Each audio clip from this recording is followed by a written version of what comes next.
ये हम आप सभी आज इस परम पिता परमात्मा का जो यशो गुणगान जो कर रहे हैं, यही एक हमारा आप सबका जिंदगी का मकसद भी है, हमारा ध्येय भी है, उद्देश्य भी है। बाकी चाहे हम कितनी भी अन्य पूजा पाठ कर लें, व्रत कर लें, सब कर लें, दुनिया के हम तीर्थ कर लें, लेकिन उनका हमें परोपकार तो मिलता है, उनका हमें फल तो मिलता है, परंतु हमें मुक्ति नहीं मिलती। हमारा परमात्मा से यही रिक्वेस्ट रही, ये निवेदन रहा, यही अरदास रही, प्रार्थना रही कि हे परमात्मा, जन्म जन्म के आए हुए हमारे जो आज ये कर्म भोग, आज हमारे आए हुए इस जन्म मरण के जो ये आवागमन का जो हमारा आवागम होता आ रहा है, ये सब मनुष्य योनि का ही दर्जा दिया गया है। ये मनुष्य योनि में ही हमारे को हमें अपने जन्म मरण का ये उद्देश्य जन्म मरण का आज हमें ये समाप्त करना पड़ता है,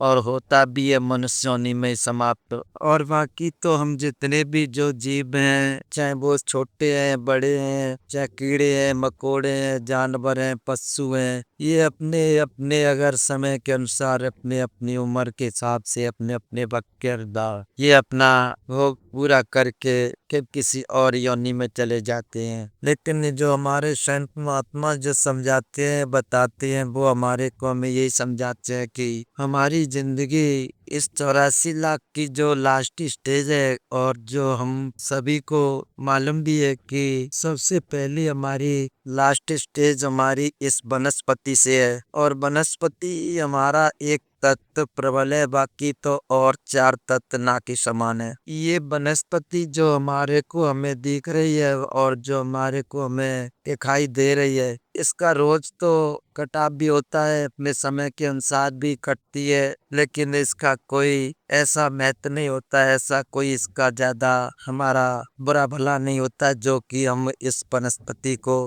काट कर और खाते हैं। जैसे साग है, सब्जी है, जानवरों के लिए जैसे घास है, फूस है, और समय समय पर पेड़ हैं, वृक्ष हैं, इनका हमारे ऊपर बहुत कम प्रभाव पड़ता है। कहने को हम ये कह सकते हैं कि इनका प्रभाव हमारे ऊपर ना के समान है, और हर हमारा मानव जीवन इस भगवान की परमात्मा की कोई न कोई किसी न किसी तरह की किसी न किसी प्रकार की वो अपनी सेवा भक्ति भाव जरूर करते हैं, चाहे वो सरगुण की करें, चाहे वो निर्गुण की करें, तो इनका खाता और इनका हिसाब किताब बराबर होता चला आता है। फिर हम जैसे धीरे धीरे अगर जब वो 2 तत्व की वनस्पति में आते हैं, कीड़े मकोड़े की योनि में, तो उसमें हमारे 2 तत्व हैं, अग्नि और मिट्टी। इसका भी कोई हमारे को हमें वेतन थोड़ा ही फर्क पड़ता है, चाहे वो कीड़ा हो, चैंटी हो, या कोई और ऐसा कोई मकोड़ा कीड़ा हो। इसमें क्या है कि हमारे को हमें तत्वों के हिसाब से जो हमको हमें 5 तत्व प्रभु ने पूर्ण दिए हैं, उनके अनुसार हमारे को हम अपना जो भी ध्यान भजन योग करते हैं और भक्ति भाव सेवा करते हैं, जो भी पाठ पूजा करते हैं, उसमें हमारा जो है ना, इनका हिसाब किताब बराबर चलता था। इसी तरह से हमारी जिंदगी हम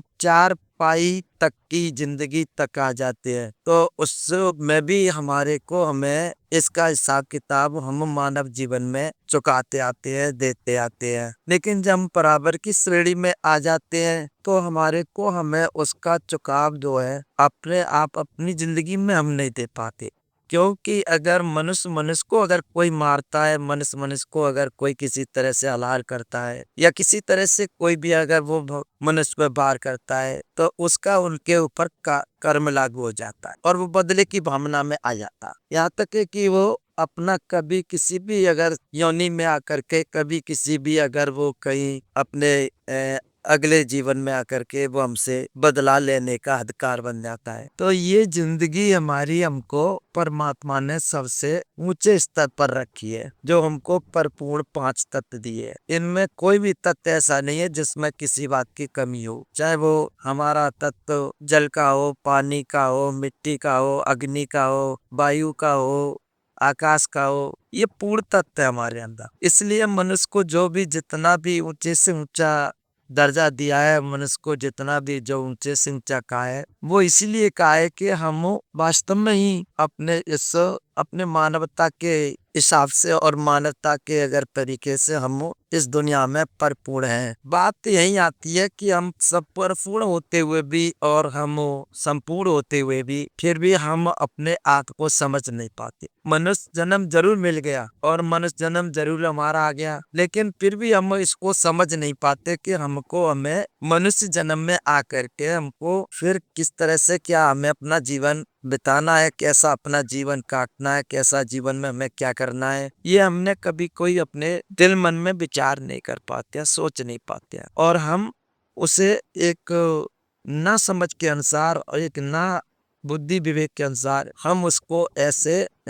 बिता देते हैं, ऐसे इसको गुजार देते हैं कि हम जानवर पशुओं से भी ज्यादा हमारा जीवन गुजर जाता है। और हम फिर इस दुनिया में फिर उसी स्टेज पे आ जाते हैं जो हमारे को हमने अपने 1 तत्व से लेके 5 तक अपना ये भोग भोगी, अपना कर्म भोगा। तो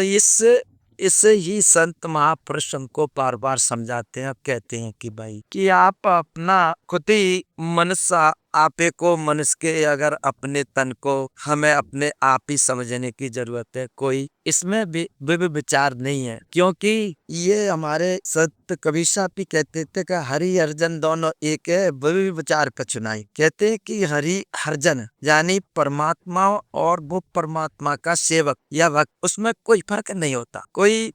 विचार करने की वो बात नहीं होती। लेकिन हम इस बात पर ना ध्यान दे करके हम तो इसको अपना ये समझते हैं जैसे खाओ पियो ऐश करो आराम करो, न प्रभु का नाम लेना, न भजन करना, न प्रभु का गुणगान करना, न अपने मानव जीवन के गुण और अपने उनको समझना। तो हम अपना ऐसे ही अपना जीवन व्यतीत कर देते हैं, जीवन चला जाता है। लेकिन ये बात हमें समझ में नहीं आती कि प्रभु ने हमको हमें हमारे जीवन के आधार पर, हमारे जीवन के तरीके के अनुसार प्रभु ने प्रभु ने अपना अंश जीव डाला। और हम इतने बड़े शरीर में अपने अगर प्रभु के अंश जीव को हम किस तरह से ना समझ सकें, ना प्रभु के कुछ चीज को हम जान सकें, तो ये जितना भी हमारा भौतिक शरीर है, जितना भी हमारा ये जीवन है जो दिख रहा है, हमारा हाथ है, पैर है, ये सब हमारी जो है ना कर्म इंद्रियां